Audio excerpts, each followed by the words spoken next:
seguir?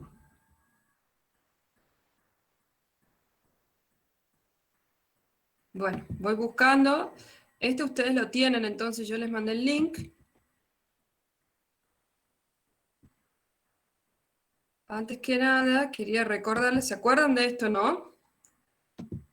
Lo que era la vellosidad intestinal y las microvellosidades, que son parte del enterocito, ¿no? ¿Se acuerdan de esto que teníamos la vellosidad, la cripta, y cada enterocito tiene las microvellosidades?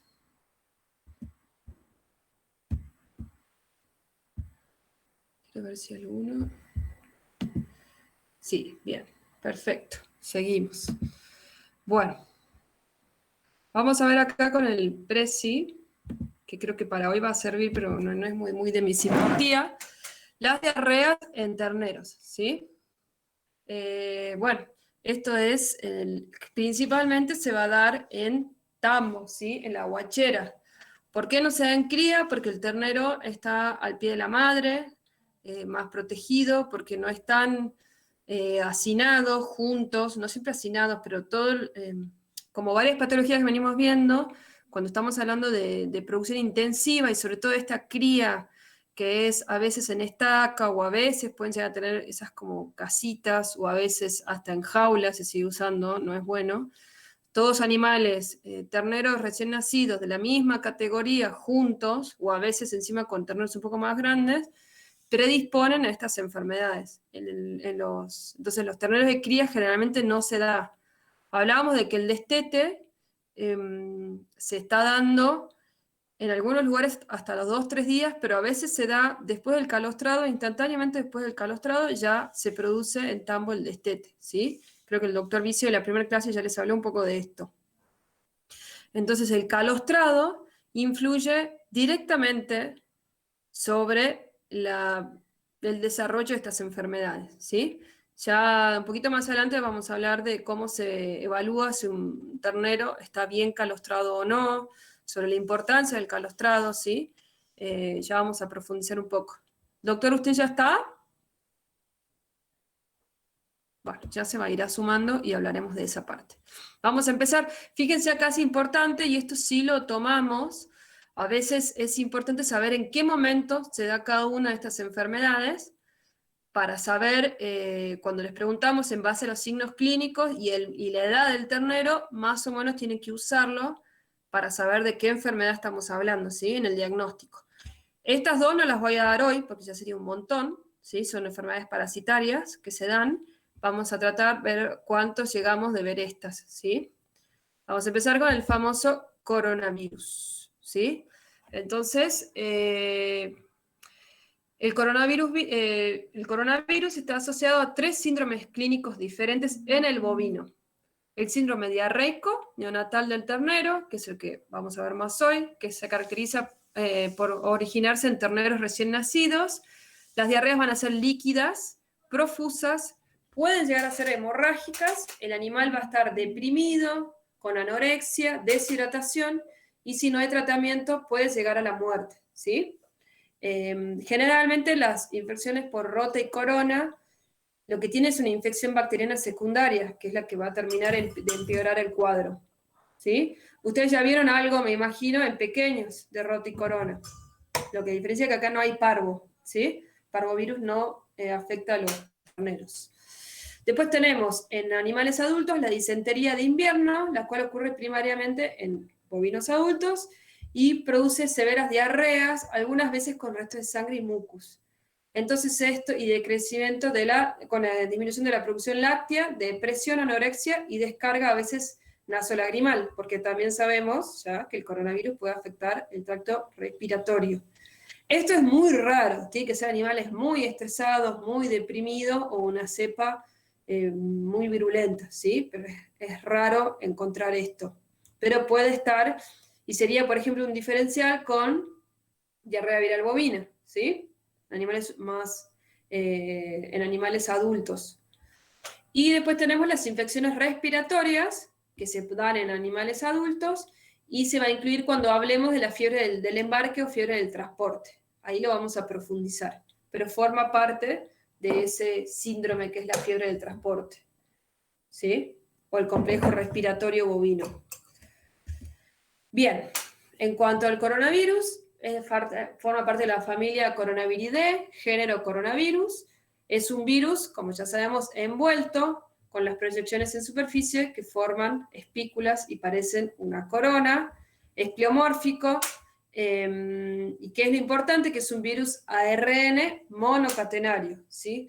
Por eso la PCR tiene que ser una real-time PCR o qPCR, porque yo acuérdense, a partir del ARN tengo que sintetizar el ADN a partir de la muestra para poder amplificarlo, ¿sí? Existen 3 tipos de proteínas estructurales que se asocian al ARN, una nucleoproteína, una proteína de la membrana que forma una glicoproteína y una tercera que constituye las glicoproteínas de las espículas, ¿sí? Que estarían por aquí. Eso está ahí, pero no, bueno, está bueno que lo sepan, pero no me es a mí importante para el examen, ¿sí? O para que lo sepan. Lo importante sí es que, como ya sabemos, no resiste, ¿no? Se inactiva muy rápidamente con solventes orgánicos como el jabón, como el éter, debido a que tiene lípidos en su envoltura, ¿sí? Entonces, al alcohol también, ya sabemos mucho de esto, no me voy a detener, y es en base a eso, ¿sí? A que por suerte tiene estos lípidos en la envoltura.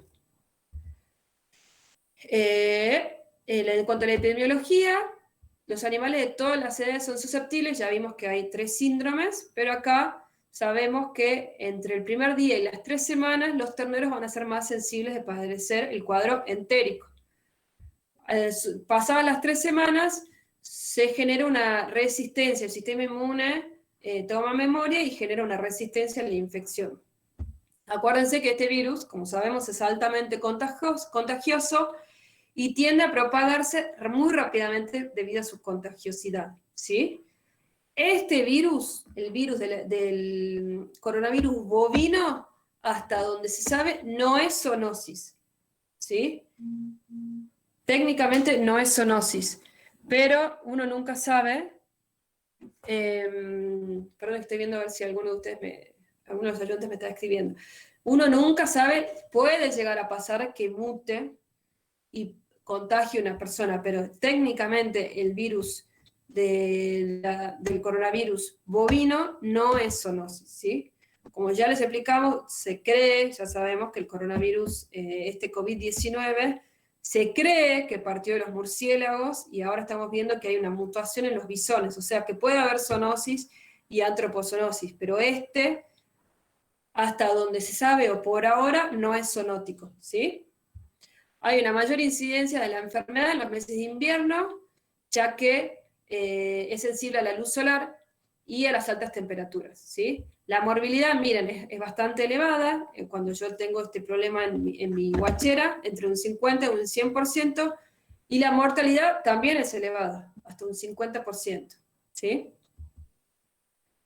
Las fuentes de infección van a ser los animales enfermos, que lo diseminan, los portadores asintomáticos, que generalmente pueden ser bovinos adultos, sobre todo las hembras en periparto. De esto ya sabemos mucho, no me voy a detener por el COVID.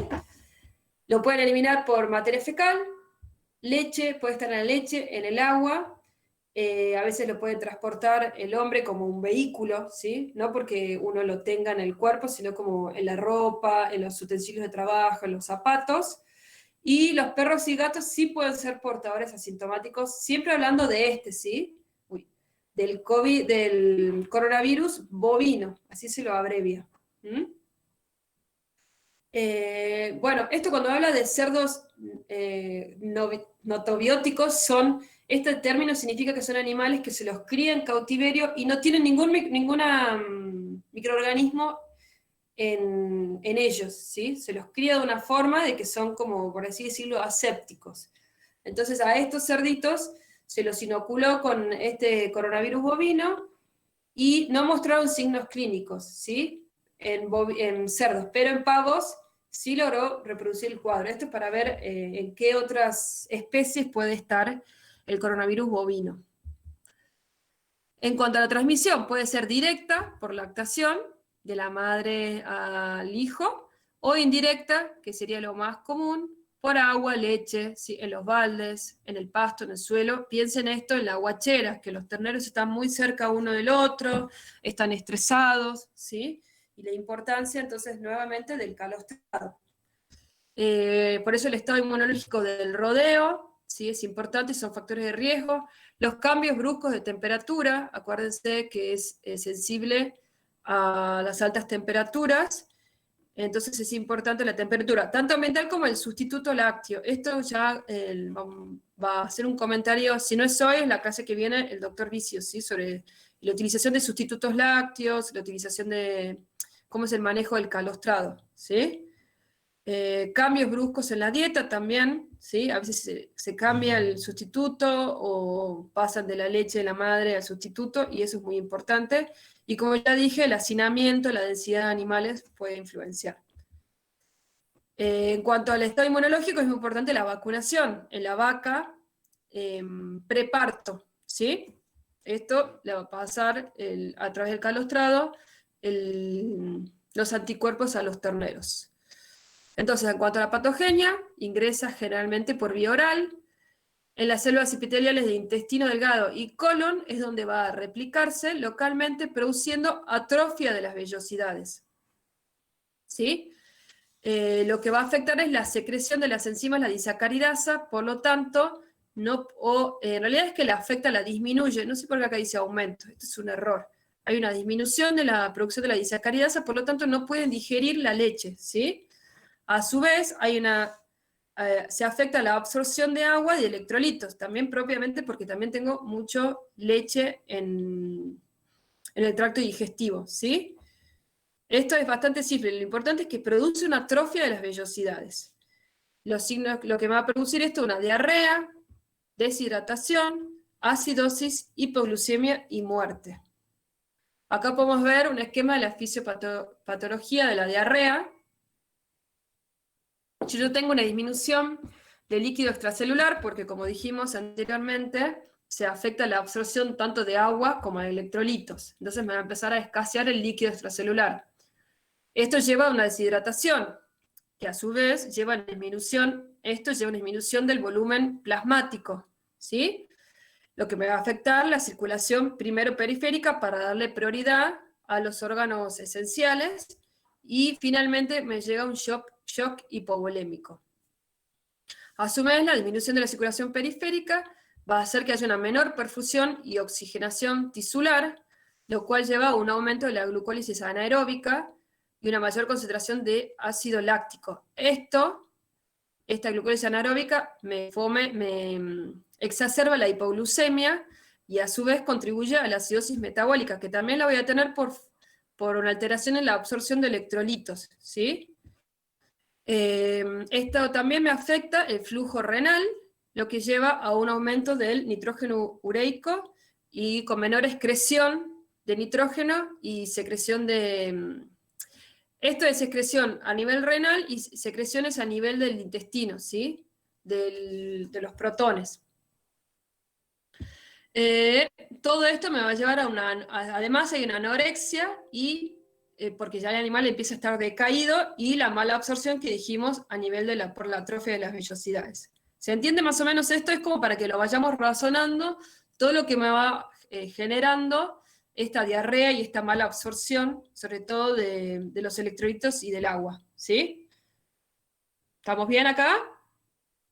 Yo creo que ya lo tienen que haber visto en otras enfermedades o en fisiología, ¿no? Bueno, si no me interrumpen, sigo. Bueno, en cuanto a los signos clínicos, la diarrea va a ser líquida, puede tener moco y eventualmente puede llegar a tener sangre. Se va a observar deshidratación, ¿sí? Esa deshidratación se evalúa en terneros mucho con el estado no es de la mucosa, sino de las secreciones a nivel del ojo, la humedad que se ve en el ojo, y ya cuando es muy severa se empieza a ver hasta el ojo hundido, ¿sí? Esto hay un score para evaluar esto, aparte de que uno mueva el pliegue de la piel y hagamos el famoso conteo, se evalúa mucho en terneros a partir de visualizar la humedad, si quieren, de los ojos, ¿sí? Puedo tener fiebre y voy a tener anorexia, ¿sí? El curso es de 2 a 6 días. La diarrea es amarilla, puede llegar a tener, ahí se la ve, coágulos de sangre. Les va a pasar de acá en adelante que, bueno, ahora con el WhatsApp van a ver muchas fotos de diarrea que les manden, tanto en pequeños como en bovinos o lo que se dediquen, foto, va a ser muy común. Generalmente, si no hay una infección secundaria o si la cepa no es muy agresiva, es autolimitante, ¿sí? Lo que yo puedo tener es el estómago, estas serían las lesiones, se encuentra distendido con leche, porque nos faltaba la disacaridasa, ¿sí? Leche coagulada. Voy a tener ganglios linfáticos mesentéricos aumentados de tamaño. Dijimos los signos de deshidratación, con trastornos circulatorios, congestión y hemorragia petequial en el ciego y en el colon, se puede observar. El intestino delgado va a estar dilatado, con flacidez, intestino delgado y colon. Aumento del contenido líquido, ¿sí? Con color amarillento. El epitelio cilíndrico simple que yo debo observar, voy a estar atrofiado, y puede, cuando se empieza a regenerar, voy a ver primero células cuboidales, ¿sí? Con presencia de vacuolas. Esto sería en el microscopio. Le diría, no sé si tanto óptico, sería en un corte histopatológico, ¿sí? Lo que puedo ver es que algunas células también se fusionan. Ahí vemos el estómago distendido, ¿sí? Y los intestinos están aumentados de tamaño, se puede ver hiperémicos y con presencia en contenido. Ahí no se ve, pero bueno, vemos medianamente, no está abierto, pero hay un contenido amarillo, ¿sí? El diagnóstico, Ahí también un poco, fíjate, el ganglio mesentérico aumentado de tamaño, y se lo ve allá arriba la tijera, ese color un poco más grisáceo, me parece que esos son los ganglios mesentéricos, si mal no veo acá, ¿no? Arriba los intestinos, o es una porción de intestino de otro fragmento, puede ser también. Ahí donde pusiste ahora. ¿para acá? Sí, un poquito más arribita, eso gris que se ve ahí al lado. Eso. Me parece que ellos son los ganglios mesentéricos. No se ve muy bien, pero eso podría ser. Vamos a tratar de buscar un poco de fotos mejores. Bien. Bien, ¿quiere hacer algún comentario hasta ahora, Doc? Yo decía de después hablar más del manejo del calostrado. Sí, un poco que estas patologías en las guacheras, en cría están apareciendo algunos cuadros más relacionados con la falta de vacunas preventivas en los rodeos de cría, pero en la guachera, por más que en el tambo, me refiero a la guachera del tambo, generalmente como es una crianza totalmente artificial, donde dependen del ser humano que sean prolijos, sean limpios con los elementos que utilizamos, que la leche vaya siempre a la misma temperatura, los horarios, es un ternerito que sufre un estrés a partir de las 24 horas de nacido, que generalmente ya se los aparta, después de haber calostrado. Generalmente depende mucho del ser humano, y si ese ser humano no tiene las condiciones para ese trabajo, la verdad que los terneros la pasan muy mal con la cantidad de diarreas que aparecen por falta de prolijidad sobre todo, ¿no? Lo que más le incide es ser desprolijo en una guachera, es para andar renegando todo el día con el tema de las diarreas. Bien, por eso que hablamos en el anamnesis, el manejo, que ustedes vean cómo se maneja ese establecimiento, esa guachera, ¿sí? El manejo, si hubo una vacunación previa en la vaca preparto, la edad, acuérdense que dijimos que pasadas las 3 semanas es muy raro que se produzca, los signos clínicos, el tipo de diarrea, nos va a servir para orientarnos, y bueno, esta observación es algo más experimental, es muy raro, pero se lo puede llegar a observar. Y acá sí tenemos la detección de los antígenos virales en materia fecal o en muestra de tejido, y la seroconversión. La seroconversión vamos a hablar de el ELISA, ¿no? Y los antígenos virales por la real-time PCR, ¿sí? Ahí lo llegaríamos a confirmar. Es muy raro, generalmente no se hace esto, pero se puede hacer. Y seroconversión es lo que veníamos hablando. Lo mejor es hacerlo pareado y ver si aumenta el título o disminuye. Y esto, me imagino que estarán cancheros con esto por el tema del COVID, ¿sí? No me voy a detener porque lo venimos viendo todos los días a esto, ¿sí? En cuanto a la serología, que era a partir de ELISA, se usa a veces para vigilancia en un área aparentemente libre, se puede utilizar. ver cómo está el título de anticuerpos del rodeo, para evaluar las vacunas, ¿sí? Ver si la vacuna produjo un aumento del título de anticuerpos, ¿sí?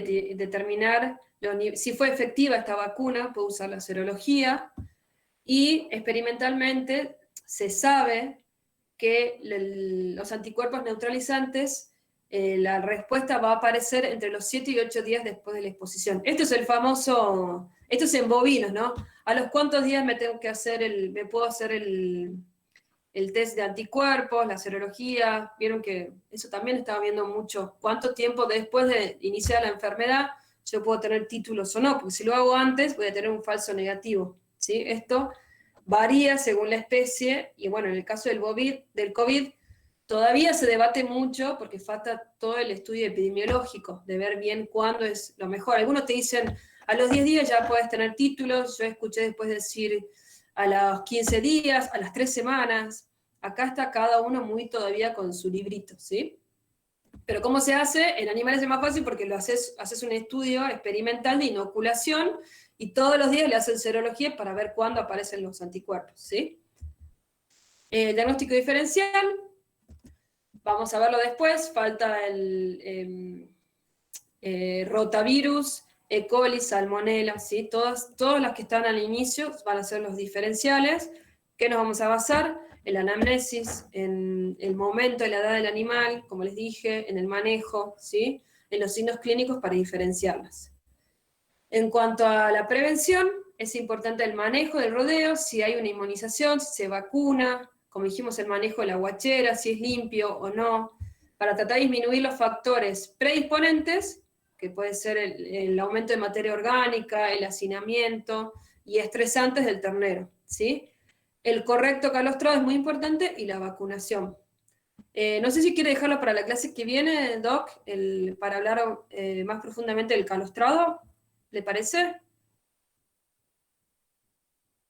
Bueno, ya contestará. Lo dejaríamos por un poquito más adelante. Si esto es, Sí, el calostrado se puede hablar, sí, creo que tengo algo si quiere la preparado clase que sobre viene, el tema del lo hacemos calostrado. más ¿Sí? tranquilos, ¿le parece? Con los Perfecto, chicos más bien. tranquilos. Porque es muy importante, chicos, el calostrado.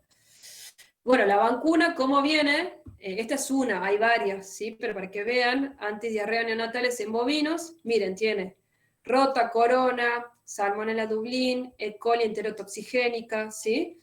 Es como, bueno, tiene varios antígenos. Generalmente se va a dar a la hembra preñada, puede aplicarse 2 dosis 30 días, con 30 días de separación en el último tercio de gestación. Se puede vacunar anualmente nuevamente. Y en terneros, si la vaca no fue vacunada, se vacuna entre los 15 y los 30 días, ¿sí? Y si la vaca sí fue vacunada, entre los 3 y 5 meses de edad.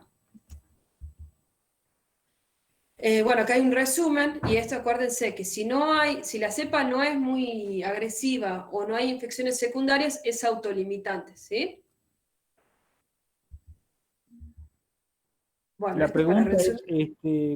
es, ¿cuánto demora el intestino en cambiar sus células epiteliales en días? A ver, los alumnos pregunto, ¿no? ¿Qué pregunta? La tiró al ángulo el Puede profe ahí. ser de 7 a 10 días. ¿Cuánto? Se De tomó 7 a 10 cortado. días. Muy bien, de 7 a 10 días, correcto. Muy bien. ¿Quién contestó? Carlos Arapura. Muy bien, listo. 9 días está bien, José Silva, así, de 7 a 10 días. Por eso un poco la autolimitación esa se da un poco por la renovación epitelial, ¿no? Así que por eso es que se autolimita entre comillas, ¿no? Bien. Ahora vamos a hablar. ¿Alguna otra pregunta de corona? Profe, yo tengo una duda. ¿De dónde se contagia el ternero de la guachera? ¿Se contagia de los adultos infectados que tienen otra forma de presentación de la enfermedad, digamos? Acordate que hay portadores asintomáticos, ¿no? Pero son los adultos, no más, ¿verdad? Los Vacas, asintomáticos. y a veces te pasa que el ternero de la guachera, vos pensás que la guachera es continua acá. Entonces, vos tenés todo el tiempo ingresando terneritos y Claro. están en el mismo lugar que terneros mayores. Por ejemplo, puede haber terneros mayores de 3 semanas que también sean portadores asintomáticos o hayan enfermado y hayan curado. Entonces es como que al haber terneros constantemente en esa guachera, está el virus circulando constantemente, ¿sí? ¿Y el Ese es animal que tema. se cura puede seguir diseminando el virus? En realidad, también está a qué llamamos curar. Curar significa que ya no tiene signos clínicos o que ya no tiene el virus en su organismo. Si vos decís que el animal ya no tiene signos clínicos, o sea, de la patología, se curó, puede seguir eliminando un tiempo el virus, ¿sí? Ahora, si Bien. significa que le haces una PCR y no tiene, bueno, ya no. Pero vos tenés, como es muy difícil hacer ese diagnóstico en el rodeo, por ahí tenés, bueno, este ternerito ya no tiene signos clínicos, está mejorando, pero por ahí todavía me elimina. Entonces hace que, aparte hay mucha materia orgánica, es como difícil de eliminar de mi guachera, ¿sí? Claro. Buenísimo. Perfecto. Lo que a veces se hace es cambiar, a veces se sugiere cambiar de lugares las guacheras, tratar de rotarlo, pero es bastante complicado eso porque implica una nueva inversión, implica tener otro lugar, es difícil, ¿entendés? Pero bueno, eso a veces pasa. Y aparte, acuérdense que el virus no hay antivirales, ¿sí? Hay Claro. antibióticos, pero no hay antivirales. Entonces, a veces es difícil. Hubo un trabajo acá en Trancas, que el doctor Vicio colaboró con una chica de Cerela, yo estaba en ese grupo, después me fui, pero no participé del ensayo, pero que tenían un probiótico que era un lactobacilo, que se lo daban a los terneritos en guachera y logró disminuir mucho las infecciones bacterianas. Las virales no tanto, pero al ser más leves empezó a disminuir la mortandad, ¿sí? Claro. Perfecto. Muchas gracias. De nada. Bueno, entonces vamos a seguir con el rotavirus, que también me imagino que ya lo vieron en pequeños. Bueno, es muy similar o medianamente similar. Le diría que es un poco más leve el rotavirus que el coronavirus, ¿sí? Lo que tiene es que al no tener esa envoltura no es tan sensible a los desinfectantes. Generalmente se da en terneros de entre 1 y 3 semanas de vida. La morbilidad es alta, pero la mortalidad es moderada, salvo que haya infecciones bacterianas secundarias, ¿sí? Es un reovirus. Bueno, esto viene de cómo se lo ve al microscopio electrónico, por eso se llama, tiene forma de rueda. Es un ARN bicatenario, tiene 2 cadenas. Como es ARN, el diagnóstico va a ser por la real-time PCR. Acuérdense de eso. No tiene envoltura lipídica, como les dije, entonces va a ser resistente al medio y a la inactivación físico-química. Tiene una triple cápside proteica y, bueno, tiene una ARN polimerasa y el ARN bicatenario, ¿sí? Hay 7 grupos diferentes, el A, B, C, D, E, F y G, según la variación del antígeno que tienen de esta proteína viral que tiene, puede variar un poco y eso hace que lo clasifiquen en 7 grupos diferentes. En bovinos se encontró el grupo A, B y C. Esto, chicos, no lo voy a tomar, así que está ahí, pero la verdad que prefiero que usen su cerebro para otras cosas que eso, pero bueno, nosotros lo ponemos, ¿sí? Bueno, esto tampoco viene muy al caso, es dónde se encontró cada uno, no me voy a detener en eso. Sí es importante que la distribución en cuanto a la epidemiología es mundial, produce diarreas, como dijimos, entre la primera y tercera semana de vida, después los animales se inmunizan, es estable un amplio rango de pH, como dijimos, no se disuelve o resiste solventes lipídicos, entonces hay que usar amonio cuaternario o otros compuestos de ese tipo para tratar de eliminarlo. Puede conservar su infecciosidad durante meses en ambientes húmedos, ¿sí? Temperatura bastante amplia, entre 4 y 20 grados, pero tampoco las temperaturas de verano no, por lo tanto se da más en invierno, ¿sí? La transmisión va a ser fecal-oral, como venimos diciendo, lo eliminan animales portadores o enfermos, ingresa por vía oral, y lo pueden eliminar en gran medida las hembras periparto. También pasa que a veces los terneros ya se infectan en el canal del parto, ¿sí? El ternero está como aislado en la placenta, pero en el parto ya son colonizados los terneros por los microorganismos que están en el tracto reproductor de la hembra, buenos y malos, ¿sí? Esta también es autolimitante, salvo que haya infecciones bacterianas secundarias, Y fíjense, la morbilidad es mucho más elevada, pero la mortalidad es muy baja, ¿sí? Un 5%, salvo que haya nuevamente infecciones secundarias. Acá, en cuanto a la patogenia, es similar al coronavirus, perdón. Las células cilíndricas pasan a cuboidales, ¿sí? Se replica rápidamente en los enterocitos. Esto es más en la zona apical de las vellosidades, ¿sí? Acuérdense, acá estamos hablando de la vellosidad, no de la microvellosidad. A veces algunos microorganismos se replican en algunas zonas de la vellosidad. Esta es en la zona apical, ¿sí? Produciendo lisis y descamación de las microvellosidades de los enterocitos y afectando la digestión y absorción de agua y electrolitos, ¿sí? Por eso, y también afecta la digestión de la lactosa, ¿sí? Esto es muy similar a coronavirus. Entonces, esta lactosa que va a estar sin digerir también favorece el crecimiento de las bacterias, ¿sí? Y tiene este efecto osmótico que no permite la absorción también del agua, ¿sí? Produciendo diarrea, deshidratación y puede llegar a la muerte. Bueno, acá tiene un esquema que encontré, esto es en porcinos, pero aplica también. Acá tenemos, acuérdense que entonces el rotavirus afecta a la zona apical de la vellosidad, dentro de ella en los enterocitos, miren cómo ingresa, ¿sí? Replica y puede producir lisis y afectar las microvellosidades, ¿sí? Ven acá cómo estas serían las vellosidades, también están atrofiadas hasta que se regeneran las células, los enterocitos, y se recupera, ¿sí? Es un esquemita, bueno, que está bastante piola, creo yo. Entonces va a haber descamación de las vellosidades, ¿sí? Acá se lo ve, que está atrofiada. Esto sería histopatológicamente como se ve. Puede haber esta infiltración de la lámina propia por células mononucleares, el sistema inmune se defiende, y en los casos muy severos puede llegar hasta tener necrosis. Bueno, los signos clínicos van a ser una diarrea amarillenta que puede llegar a contener moco, sangre, y con debilidad, deshidratación, menor pérdida de peso, y puede llegar a la muerte. Entonces acá, si nosotros vemos, ¿hay alguna diferencia con coronavirus en cuanto a los signos clínicos? No. Por eso es muy difícil llegar al diagnóstico etiológico, ¿sí? Es casi la misma edad y los mismos signos clínicos, ¿sí? Entonces es muy difícil.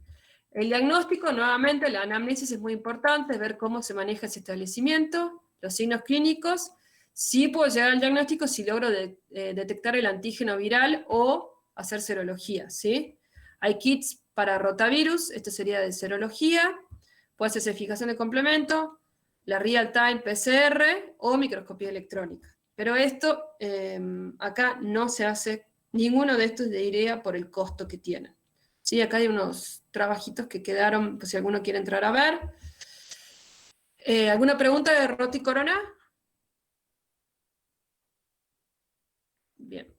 Profe, ¿cuál es el tratamiento que se le hace a los animales? No se le hace nada, ¿verdad?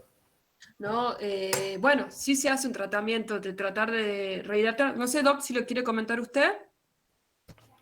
Sí, los tratamientos es tratar de rehidratarlo. Se le hace meglumina de flumixin, que es un no esteroide, que baja un poco porque lo irrita, se inflama el intestino, entonces hay que bajar rápido la inflamación. No usamos Dexa porque lo inmunodeprimís. Entonces, con la meglumina de flumixin y la rehidratación, a veces usamos algunos antibióticos de vía oral, pero como un complemento de todo lo que hacemos como tratamiento, porque en realidad no es tanto el virus lo que la mata en estos casos, sino que al estar alterada la vellosidad y expuesta, la colonización de bacterias que siempre están en el intestino terminan complicando con otro cuadro más bien bacteriano más que el propio virus. Si la infección fuese solamente viral con la meglumina de flumixin y la hidratación, generalmente zafamos, pero está asociada siempre con otras 2 o 3 más, salmonella entre otras, E. coli patógena, y te complica por ahí el cuadro más que por la parte viral, ¿no? Eso es un poco lo que pasa en estos casos. Buenísimo, buenísimo. Bien. Vamos con coli. Una cosita, chicos, Sí, nunca en infecciosa de rumiantes, nunca piensen que en líneas generales no es un solo elemento patógeno el que causa el desenlace fatal, ¿no? Siempre el desenlace fatal es uno que abre la puerta y 50 que se cuelgan por atrás, ¿se entiende? Y entre esos 50 terminamos en una septicemia.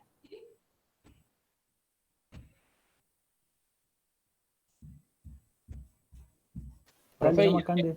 en la práctica se hace el diagnóstico etiológico de estos virus, o sea, por lo que decía que era medio caro y porque sea cual sea el virus, vamos a hacer el mismo tratamiento. ¿Se lo hace el diagnóstico?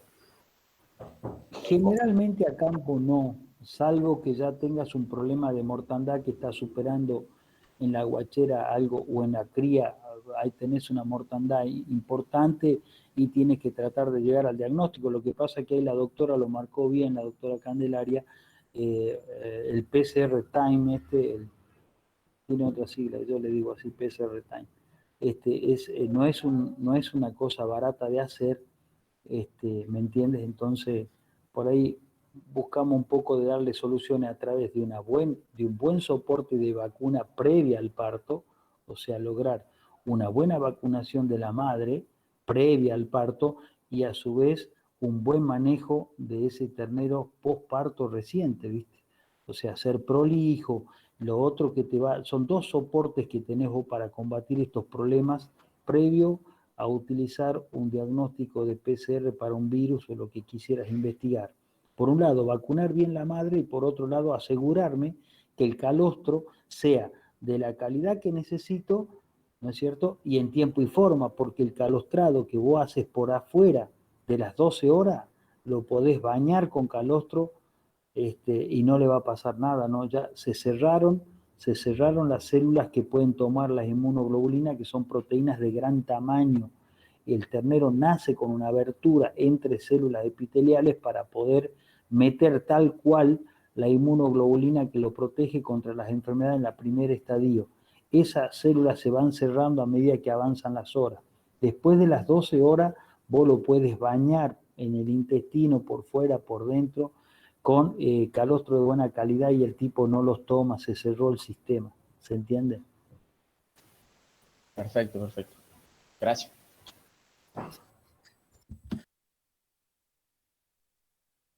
Hola, ahí voy, sigo. Entonces, acá me preguntan los animales notobióticos. No, sí tienen el cuadro. Lo que tiene es que el ensayo experimental, al no haber otros microorganismos, podemos decir que es específicamente lo que produce el virus o bacteria que uno les inocule, ¿sí? Porque no hay interferencia de otros. Eso es lo que se busca hacer, porque a veces, bueno, puede ayudar o hasta puede interferir en lo que uno quiere ver, ¿sí? No, igual no es 100% lo que pasa en la vida real, porque los microorganismos no son, los animales no son así, tienen, como dijimos, microbiotas en cada uno de sus nichos. ¿Y por qué las virales son autolimitantes? Y las bacterianas no, porque las bacterianas son más agresivos, ¿sí? Generalmente tienen factores de virulencia, bueno, más agresivos si querés, ¿sí? Las virales generalmente, bueno, pasa mucho, generalmente los virus, algunos sí, pero la mayoría de los virus producen cuadros autolimitantes. En las personas también estoy hablando, ¿no? Eh, y las bacterias son generalmente más agresivas, salvo algunos virus específicos. Bueno, no, acá no, acá. Seguimos. Sacamos esto. Bien, vamos a seguir con colibacilosis, ¿sí? Esta es la enfermedad infecciosa, contagiosa, que afecta vamos a hablar ahora de la que produce la diarrea blanca de los terneros, en terneros generalmente entre 1 y 10 días de vida, y es producida por E. coli, ¿sí? Con varias formas clínicas, como la colibacilosis diarreica, o la septicémica, o la enterotoxigénica. Acuérdense que coli está siempre en el intestino, ¿no? De hecho, hay colis buenas. No es que toda Escherichia coli es mala. Diferencia con salmonella. Salmonella en el bovino, cuando está presente, produce enfermedad, ¿sí? En cambio, coli es parte de nuestro intestino, ¿sí? Esa es una de las principales diferencias. Bueno, acá está la sinonimia: diarrea colibacilar, diarrea blanca, diarrea del ternero recién nacido, ¿sí? Diarrea cuadro diarreico septicémico. Bueno, forma parte de las diarreas neonatales, y este síndrome no depende, como ya dijimos, las diarreas neonatales no dependen de un único agente. Dijimos que las enfermedades virales generalmente permiten la colonización bacteriana secundaria por bacterias. Bueno, hablando de coli, ya sabemos que es un bacilo gram negativo, puede ser móvil o no, es de la familia Enterobacteriaceae, y es de fácil aislamiento, ya que crece muy fácilmente en varios medios, simples y selectivos. Uno de los selectivos es el McConkey, ¿sí? Va a ser colonias rosas. Es anaerobio facultativo y, bueno, fermentador de glucosa, eso no me interesa tanto, ¿sí? Son otras propiedades. En base a esto, si yo tengo en McConkey una bacteria negativa, lactosa positiva, ya puedo pensar que seguramente es coli, y puedo hacer varias pruebas más para saber si es o no, ¿sí? Eso en los ensayos de laboratorio. Acuérdense que es la principal bacteria anaerobia facultativa del tracto digestivo, ¿sí? El tracto intestinal, no digestivo, el tracto intestinal, de la mayoría de las especies, o sea que está siempre presente. Y su concentración es menor en el intestino delgado y va aumentando a medida que vamos hacia el intestino grueso, ¿sí? Ahora, esto es lo que veníamos hablando hace un rato, que me habían hecho la pregunta. Escherichia coli es una sola especie, pero tiene 700 serotipos. Se los clasifica, serían como las cepas, ¿sí? En base a sus factores de virulencia, que van a estar dados por la pared celular, que es un tipo de antígeno, la cápsula que tiene esta bacteria, ¿sí? Las fimbrias o pilis, las fimbrias son estos como pelitos que le permiten adherirse a los diferentes epitelios o mucosas, ¿sí? Estas fimbrias van a variar, hay muchos tipos que puede tener E. coli, y generalmente estas fimbrias se adhieren a un receptor, ¿sí? En la mucosa del hospedador.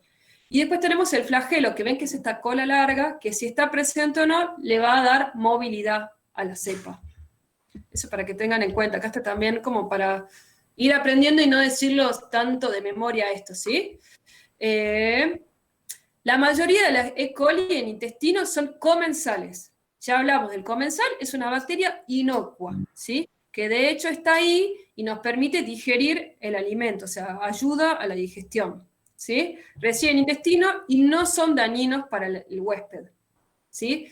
Después hay una pequeña proporción de cepas que es patógena, y estas cepas patógenas se clasifican en categorías o patotipos. Categorías, cepas, patotipos, es medio lo mismo, ¿sí? ¿En qué se basa esa clasificación? En la producción de factores de virulencia y los mecanismos en los cuales causan la enfermedad, y yo le agregaría el nicho en el que actúan, ¿sí? El órgano blanco, si quieren. Entonces, para que una bacteria o una coli en este momento sea patógena, va a tener que poder colonizar la mucosa, evadir el sistema inmune, multiplicarse y producir daño en el huésped. Hay varios, que no voy a detener acá, factores de virulencia, ¿sí? Que puede llegar a tener, como las adhesinas, bueno, el lipopolisacárido, puede llegar a tener hemolicinas o no. El sideróforo lo que hace es liberar...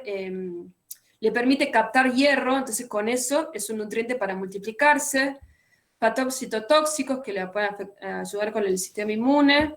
La cápsula, o que esta cápsula impide la fagocitosis o la liberación de toxinas, ¿sí? Como por ejemplo enterotoxinas. Bien. Basándose en criterios genéticos y clínicos, las cepas se clasifican en 3 grupos. Dijimos, las comensales, que son las que son inocuas, ¿sí? Puedo llegar a tener en las comensales algún patógeno oportunista, que significa que si eventualmente llega a otro nicho, puede llegar a causar enfermedad, pero es como muy accidental, ¿sí? Porque justo tiene algún factor de virulencia, pero no es como una tendencia marcada, es como accidental, ¿sí? Y después tenemos cepas, siempre de coli, ¿no? Escherichia coli, patógenas intestinales y patógenas extraintestinales. Las patógenas intestinales son esas cepas que si están en intestino, producen enfermedad, ¿sí? ¿Se entiende eso? Si están presentes, producen enfermedad, no están en equilibrio en ese intestino, ¿sí? Se comportan necesariamente como patógenos obligados, o sea, sí o sí producen enfermedad. Y hay 6 categorías de estas patógenas intestinales. Yo voy a dar solo las categorías que producen la enfermedad en el bovino, ¿sí? Hay varias más, son 6. Nosotros vamos a hablar solo de las que producen la enfermedad en el bovino. Acá tienen un cuadro, ven, también, de las entéricas y las extraintestinales que se conocían cuando se publicó este libro, pero es para que les sirva. Por ejemplo, tiene el patotipo, que sería, por ejemplo, Escherichia coli, ese es Escherichia coli enterotoxigénica, Escherichia coli productora de toxina Shiga, ¿sí? Y se las clasificó en base a los factores de virulencia, que son todos estos que tenían, ¿sí? Escherichia coli, mira, Escherichia coli, y esto sería productora de septicemia. Después se encontró las que producen mastitis en el bovino, ¿sí? Es para que vean cómo se las clasifica. En cuanto a las extraintestinales, son aquellas que cuando salen del intestino y pueden llegar a otros nichos específicos, no así al azar, como podrían llegar a ser estas, que pueden ser potencialmente patógenas, tienen factores de virulencia para producir enfermedad en otros nichos que no son el intestino. Por eso son extraintestinales. Por ejemplo, la productora de meningitis neonatal produce meningitis. Ahora, si ella llegara, por ejemplo, a vejiga o riñón, no va a producir infección urinaria, ¿se entiende? Tiene el armamento de factores de virulencia para producir meningitis, no otra cosa, ¿sí? Hay otras que son causales de sepsis, que esta se da en los terneros. La uropatógena, que es esta, ¿sí? Que tiene los factores de virulencia específicos para producir enfermedad en el tracto urinario. La patógena aviar es específica de las aves. Y después, en el bovino se encontraron recientemente 2 subtipos nuevos. La E. coli patógena endometrial, que ya hablamos un montón hoy, y la que puede producir patógena mamaria, que puede producir mastitis. Estas son nuevas, ¿sí? No tienen más de 10 años. ¿Se entiende hasta ahí? ¿Profe? Sí. ¿Te puedes volver al anterior un ratito? Sí, O señor. sea, en la definición, digamos, que dice ahí que son intestinales, dice las infecciones que pueden afectar a casi todos los órganos, o sea, no sería específicamente a un órgano específico, no a casi todos los órganos, digamos. No, son específicas de un órgano. Lo que yo quise decir ahí es que hay, se encontraron colis para muchos, o sea, una para meninge, una para sepsis, una para uropatógeno, pero si te fijas, hay una coli para cada órgano, o sea, está afectando muchos órganos, a eso es lo que me refiero. O sea, no que Claro. o sea, cada uno Sí. afecta a uno, pero en el contexto a gran escala, si querés, hay Claro, E. coli o sea, para cada órgano. a lo que voy yo es como que no es que afecta a casi todos los órganos excepto el tracto intestinal, o sea, como que hay cada cepa para cada parte específica, digamos, ¿verdad? Exacto, sí, son Claro. específicas y localizadas, ¿sí? Para un tracto específico. Bien, La perfecto. uropatógena no te va a producir meningitis, ¿entendés? Claro. Y al revés. Me parece ahí que lo tendríamos que hablar más bien, Pato, desde el punto de vista, han logrado con el tiempo, a través de mutaciones milenarias, si le querés llamar, o de estos tiempos, o el hombre cada vez fue usando y mal usando los antibióticos y desarrolló que la E. coli haya desarrollado un mecanismo específico para las vías urinarias, por ejemplo, o para la meninge, o para producir una sepsis, o ahora que la tenemos a esta mamaria que nos vuelve loco con la que nosotros le decimos así globalmente le decimos, esta es una coliforme, ¿me entiende? Pero en realidad es una patógena de coli que ha tenido tal adaptación en base a joderla con los antibióticos permanentes, mal joderlas con los antibióticos, permítanme la expresión, entonces terminamos haciendo una selección de algo que hoy no le puede pegar ni con cañón para derribarla. Ese es el problema de todas estas colis con el tiempo, por los mal usos que hacemos de los antibióticos, y un poco que lo dijo ahí la doctora al principio, con el tema de que hay que ir abandonando los antibióticos, probar otras formas, qué sé yo, mejorar la rutina de ordeñe, como por ejemplo, antes de andar macaneando con los antibióticos, ya lo llevan en el bolsillo los tamberos, los antibióticos. La resistencia a antibióticos es un factor de virulencia muy importante, ¿sí? Que es cuando se pueden ser resistentes. Por ejemplo, pueden, porque logran bloquear algún mecanismo de la... Es como que vos tenés la bacteria, muchas bacterias, ¿no? Y cuando pones el antibiótico, ponele alguna de esas, ponele que tenés 1.000.000, 3, si querés, bacteritas, logran desbloquear o sortear el mecanismo de ese antibiótico. Entonces empieza a proliferar y se lo empieza a transmitir a otras, no solo porque esa crece, sino porque lo puede transmitir a otras que están al lado. Entonces generan resistencia. Otro mecanismo de resistencia es la formación de biofilm, que la bacteria empieza a producir como una matriz extracelular, que imagínate es como una proteína, y después forman un film que la cubre. Cuando está dentro, que es cuando la atacan, hace esto. Cuando está dentro de ese biofilm, el antibiótico no llega. ¿Sí? Esa es otra forma. Y otra forma es cuando entran adentro de la célula huésped. Pueden entrar, por ejemplo, en las células de la glándula mamaria, ¿sí? Del epitelio. Entonces, ahí es como que no llega tampoco el antibiótico. Son varios los mecanismos que generan esa resistencia. Y es un factor de virulencia también. ¿Sí? Bueno, seguimos con las patógenas intestinales. Tenemos la enterotoxigénica, que esta me imagino que ya la vieron en otras enfermedades. Acá tienen cómo ingresa, ¿sí? Me pareció lindo este cuadrito. Acuérdense, ingresa, coloniza, o sea, se adhiere, todo esto es por medio de receptores, ¿sí? Y libera toxinas. La particularidad de esta es que no afecta, no produce atrofia del epitelio intestinal, ¿sí? Está perfecto, está igual. Si yo le hago microscopía electrónica, no lo afecta. Ven, acá está la bacteria, esto es por microscopio electrónico barrido. Es como que se adhiere, pero no afecta las vellosidades, ¿sí? Ni las microvellosidades. Uy, se caga. ¿Se entiende? Entonces, es la causa más común de diarrea en animales de granja. Lo que hace es producir, como si dice su nombre, enterotoxinas, o sea, exotoxinas. Produce una toxina y lo libera, ¿sí? Que van a estar implicadas en la diarrea. Y también tiene adhesinas que le permiten unirse, pero no producir lesión en el intestino, ¿sí? Tienen dos tipos de toxina, la termolábil y la termoestable. Eso está dado por si se inactiva o no a altas temperaturas, ¿sí? La termoestable, a su vez, tiene dos subtipos, la A y la B.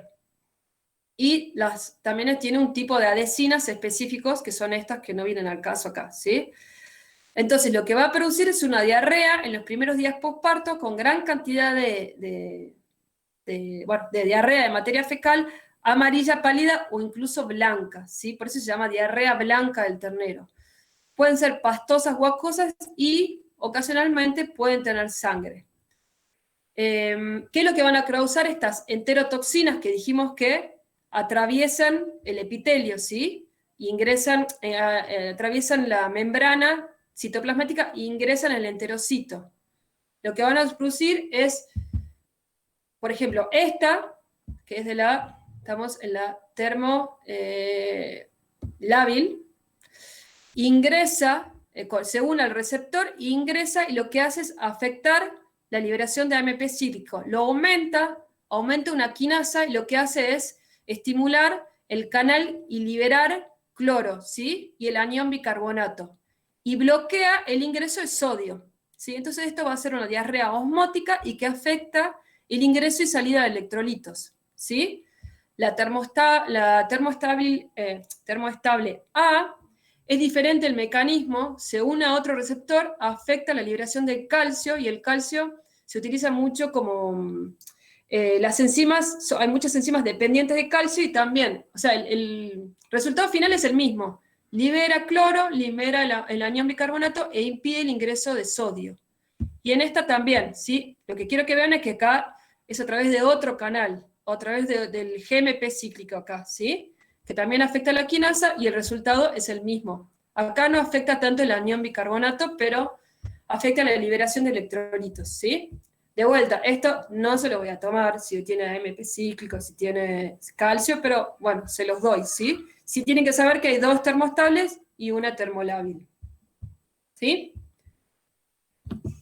Entonces, seguimos. Eso sería la enterotoxigénica, ¿sí? Entonces, acuérdense, ¿afecta el epitelio? No lo afecta, no produce atrofia de las vellosidades ni modifica los enterocitos. Lo que produce es la absorción de exotoxinas que van a producir la patología, ¿sí? La enteropatogénica, fíjense que acá no está el bovino, porque generalmente no afecta a los bovinos, ¿sí? Causa la diarrea en varias especies de animales, sobre todo conejos, cerdos y perros. Esta se llama, induce lesiones que se llaman attaching effacing. Se adhiere a la mucosa, ¿ven? Y produce como un barrido, ¿sí? De la microvellosidad, ¿lo ven? Se adhiere y elimina las microvellosidades. Entonces, al inhibirlas, inhibe la absorción de los electrolitos. Atrofia de las microvellosidades y aparte puede llevar a la muerte del enterocito con, finalmente, atrofia de la vellosidad. No de la microvellosidad, sino de la vellosidad. Esta generalmente, repito, no se da en el bovino, pero se las pongo porque la tienen un montón y la ven, ¿sí? Después tenemos la E. coli productora de toxina Shiga. La toxina Shiga, ya la van a ver o ya la vieron, en los cerdos produce la enfermedad de los edemas del cerdo. Esta toxina en el cerdo es muy agresiva. En los humanos produce el síndrome urémico hemolítico.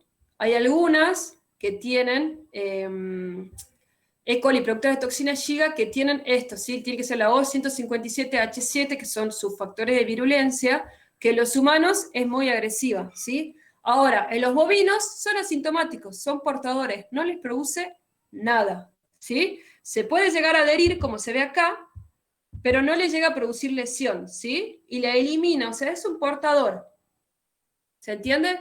Y entonces, ¿dónde la va a ingerir el humano? Cuando come carne contaminada con materia fecal que esté mal cocida. Por eso se da más que nada la carne picada, porque a veces no se llega a cocinar bien, ¿sí? En las hamburguesas.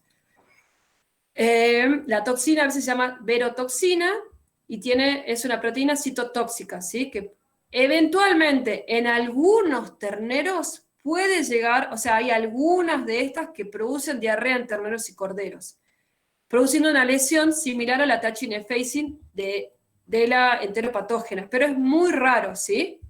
Ven acá, puede llegar a ser que algunas cepas se adhieran y liberen una toxina, ¿sí? Pero no tiene signos sistémicos. Es como que no es muy poco común y puede llegar a estar, pero es raro. ¿Se entiende esto? Generalmente esta bacteria, esta E. coli, en los bovinos son portadores asintomáticos. Ahora se encontró algunas cepas que pueden producir la lesión attaching effacing, ¿sí? Produciendo edema, infiltración de neutrófilos y un exudado, ¿sí? Y puede llegar a producirme una diarrea, pero no tiene signos sistémicos. Es como una diarrea leve, ¿sí? Y es muy rara que se dé. Ahora, cuando uno pone la lupa y la busca, sobre todo, ¿por qué se trabaja tanto con esta? Porque produce el síndrome urémico hemolítico en los humanos. Entonces, en bovino se la busca mucho para tratar de eliminarla, pero porque es una ETA, ¿se entiende? No porque produzca. Ahora, buscando, cuando se encontró que algunas sí producen diarrea en el ternero, pero es muy raro. Y después tenemos las extraintestinales. Acá vamos a hacer foco en las que afectan al ternero. Acuérdense que puede producir infecciones urinarias. En el bovino es muy raro y tampoco se busca mucho las infecciones urinarias, pero existen cepas que la pueden producir. En el tracto genital ya hablamos, y en la glándula mamaria, cuando veamos mastitis, la vamos a ver, ¿sí? La E. coli septicémica sí es importante en los terneros. Puede ingresar a través del intestino o a través del ombligo, ¿sí? Generalmente se da en terneros mal calostrados, y estas cepas colonizan en el ternero mal calostrado la mucosa intestinal, atraviesan el intestino, ¿sí? Por pinocitosis o migración transepitelial, sería entre los enterocitos, y pueden ir a los ganglios linfáticos mesentéricos, y a partir de allí hacer una septicemia, ¿sí? Las bacterias persisten y se multiplican en sangre, hacen una septicemia, y van a otros órganos. Esta sí es como más generalizada, ¿sí? Sería la septicémica, sí tiene la facultad de ir a muchos órganos, porque hace una sepsis. Por su capacidad de adaptarse y crecer, acuérdense que tiene los sideróforos que le permiten secuestrar hierro y resiste la fagocitosis y el complemento. Produce una infección aguda generalizada, puede llegar a tener diarrea, pero generalmente tiene shock en la etapa terminal y seguida de muerte, ¿sí? Con una mortalidad de un 100%. Cuando yo tengo esta cepa, generalmente es letal, ¿sí? Puedo llegar a tener que la septicemia sea aguda y puedo llegar a ni siquiera tener lesiones macroscópicas. Fue tan agresiva que llega a la muerte y no veo muchos signos, ¿sí? Salvo una congestión en el intestino y ganglios linfáticos mesentéricos, pero no veo mucho otro órgano, ¿sí? En los casos subagudos puedo llegar a observar hemorragias en su mucosa, afectar también neumonía, afectar las articulaciones y puede llegar a producirme también meningitis, ¿sí? Fibrino purulenta. También puede llegar a haber petequias en epicardio y serosas, edema y hemorragia pulmonar, esplenomegalia y, como dijimos, la poliartritis y meningitis. Pero esto sería en los crónicos, o sea, en la hiperaguda no veo casi lesiones, salvo una congestión en intestino. En la que es subaguda puedo llegar a ver hemorragias en su mucosa, ¿sí? Y algunas lesiones en algunas articulaciones y neumonía. Y puedo llegar a ver meningitis. Y en la crónica empiezo a ver más signos, más lesiones en diferentes órganos, ¿sí? Entonces, la onfaloflebitis es muy común, o sea, la vía de ingreso dijimos que podía ser por intestino, o lo más común es a través del ombligo, por eso sería un ombligo mal curado o mal desinfectado, y en los casos crónicos puedo llegar a ver que si el animal cura, tengo una artritis, ¿sí? Y se le dice zoonosis, pero porque en realidad es medio relativo, ¿sí? Acuérdense que están todos los intestinos de casi todos los órganos, ¿sí? De casi todos los animales. Ya me estoy cansando y ya empiezo a hablar mal. La fuente de infección serían las heces de los animales infectados. Puede contaminar, el problema es cuando la materia fecal contamina el agua, los alimentos, los bebederos, ¿sí? El ambiente donde está el animal. Esto es lo que les decía, también puede infectar al ternero al nacer, ya que está en el periné, en la ubre, ¿sí? La vía de entrada generalmente es digestiva, aunque puede entrar, en el caso de la septicémica, por el cordón umbilical, e inclusive podría llegar a entrar por el aire, pero lo más importante es la digestiva. La vía de salida, materia fecal, dijimos que puede haber mastita, entonces puede estar en leche, flujo nasal y orina, ¿sí? El factor de riesgo principal es la edad y si calostró o no, les diría que es lo más importante. El ambiente, la nutrición, el higiene, ya hablamos mucho, si hay mucha materia orgánica, mucha materia fecal, y bueno, la cepa que me toque, ¿sí? Eso es muy importante. Si es un patógeno extraintestinal, si es un patógeno intestinal, ¿sí? Y dentro de ellos, la agresividad de cada cepa. Hay cepas más virulentas que otras. Y bueno, esto es lo que acabo de decir, más o menos, la cepa que yo tenga. Y los signos clínicos. Entonces, la enterotoxigénica va a ser generalmente en terneros de 3 a 5 días, raramente puede llegar hasta las 3 semanas. La diarrea va a ser profusa, acuosa, blanca, amarillenta, acuérdense, diarrea blanca de los terneros, puede llegar a tener un poco de sangre, es maloliente. La cascarrea es cuando yo tengo como materia fecal seca en el periné, ¿sí? en las ancas de los terneros. Pelo hirsuto, ojos hundidos, ¿se acuerdan que dije que esto era por la deshidratación? Debilidad, y ya cuando es muy grave, hipotermia, mucosas pálidas, abdomen aumentado de tamaño y muerte, ¿sí?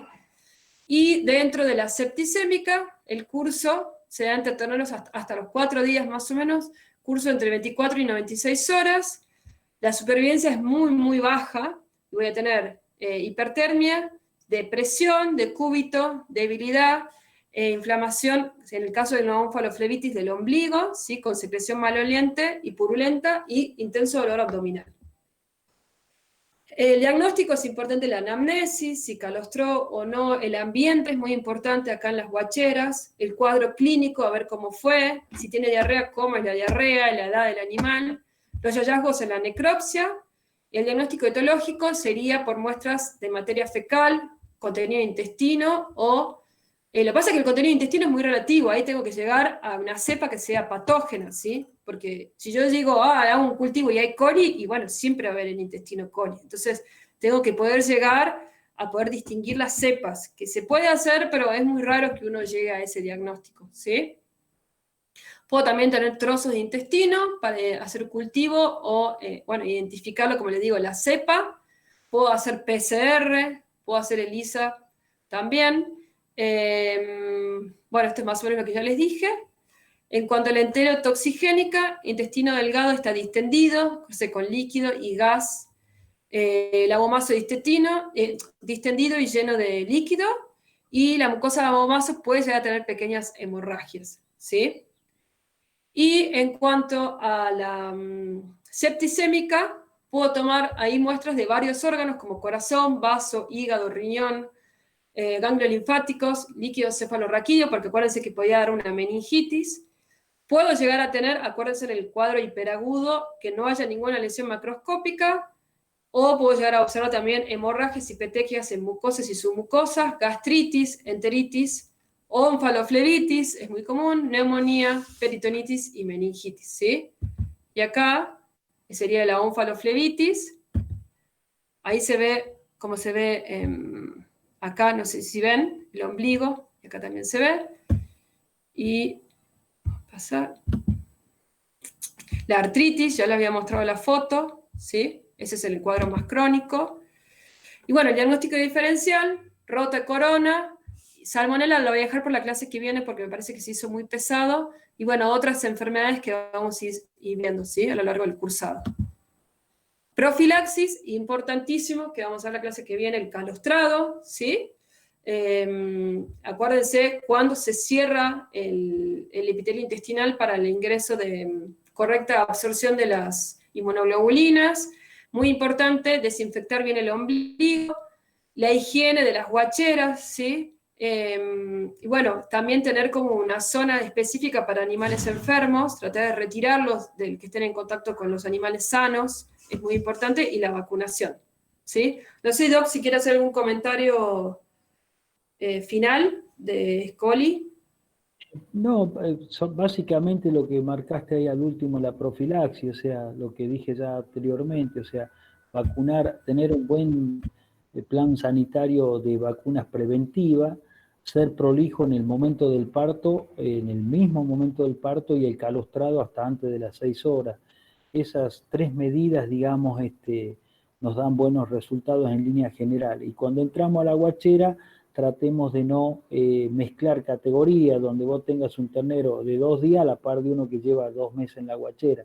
La estaca están separadas por 4 metros, lo cual no es bueno. Lo bueno es tener todos los más pequeños en la primera parte de la guachera, que es cuando entran a dar la leche, toman la leche en tiempo y forma y generalmente con buena temperatura, y de ahí voy llegando hacia el final, a donde están los que ya tienen cierta resistencia dentro de la guachera. Por lo tanto, si yo paso primero por los más grandes y después vengo a los más chicos, me traigo todo lo que es resistente de los otros, se las traigo a los que recién están haciendo los anticuerpos. Así que es en cierta medida lo que estamos diciendo como resumen, que el ternero es un prematuro, o sea, es un animalito muy pequeño, como lo hace la madre con nuestros hijos. Hay que ser muy prolijos en esos primeros 4 o 5 meses, porque si no, el chico vive con diarrea, vive con 300 problemas juntos, por improlijidad nuestra, ¿no es cierto? Entonces acá es lo mismo. El ternero es algo muy lábil, y por lo tanto el cuidado de esos primeros 60, 70 días, debemos estar atentos a lo que estamos haciendo y tener cuidado también, insistirle a la gente que lo que estamos tratando es una cosa muy, muy frágil, y por lo tanto la higiene, el horario, la temperatura de la leche son más que importantes. Y acá el uso de antibióticos es complicado, porque el coli Sí, tiene... sí. El uso de antibióticos, la antibiótico-terapia manía, le decimos nosotros, viven con jeringa en los bolsillos, y no es la forma. Yo siempre digo, calentate las primeras 6 horas y lo más probable es que después le des leche, comida y te vayas a la casa.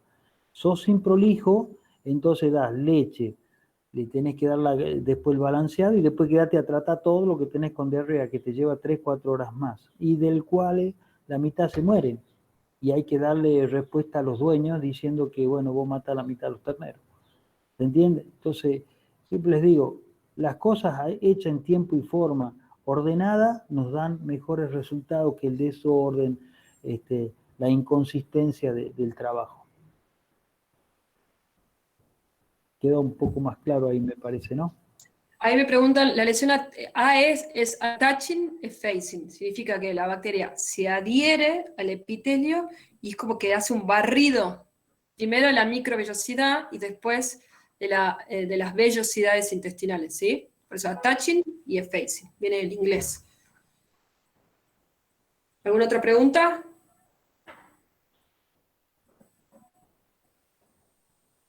Me parece que no. Parece Bueno, que yo no quedó daría claro. salmonela. Me parece como Recontra mucho claro. sumarle salmonela hoy.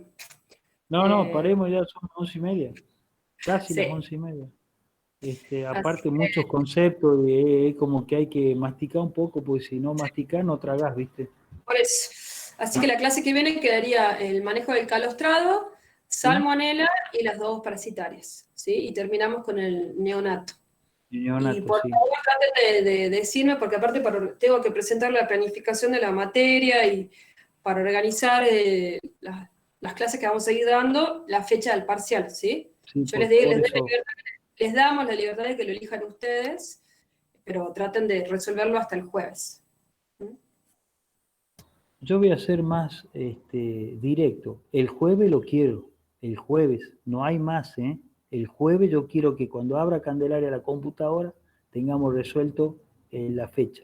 ¿Está? Yo soy más vertical en eso. ¿Eh? ¿Estamos? Entonces, el jueves no aparece la fecha, yo le doy la orden a la doctora que ponga la fecha a ella y se terminó el pleito. ¿Eh? Bueno, ya le dimos el pleito para que lo piensen, no apareció la respuesta, el jueves se acaba el pleito. Por A o por B se termina. ¿Estamos? Bueno, chicos, entonces si no hay preguntas, nos vemos el jueves, 8:30, ¿sí? Acuérdense el jueves, sí, así tenemos las 2 horitas y descansan un rato antes de bioseguridad. ¿Mm? Bien, un buen día para todos. A estudiar, chicos, a estudiar. Chau, chau.